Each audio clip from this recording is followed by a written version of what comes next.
তোমরা কে কে এরকম ফাঁকিবাজি বুদ্ধি ব্যবহার করো অবশ্যই আমাকে জানিও। তো এদিকে কিন্তু আমি চাল আর মুগ ডাল মুসুর ডাল ভালো করে ধুয়ে রেখে দিয়েছি, যেটাকে আমি কড়াইতে ড্রাই রোস্ট হওয়ার জন্য বসিয়ে দিয়েছি। আর এদিকে আমি কিছু মুড়ি গুঁড়ো করে নেব মিক্সিতে।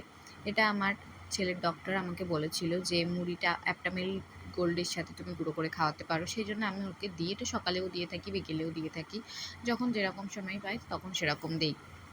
তো এদিকে আমি মুড়িটাকে ভালো করে গুঁড়ো করে নিয়ে স্টোর করে রাখবো। আর ওদিকে আমি চাল ডালটা ভালো করে ঠান্ডা করে নেব।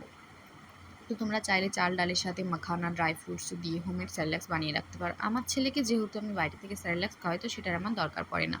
এটাকে আমি রেখে দিচ্ছি, যদি আমার কখনো এমার্জেন্সি পারপাস হঠাৎ বাইরে যেতে হয় তখন এটা আমাকে খাওয়াই, বা কোথা থেকে এসে যখন আমি সময় না পাই এটাকে আমি গরম জলে গুলিয়ে তখন ওকে আমি খাইয়ে দিই।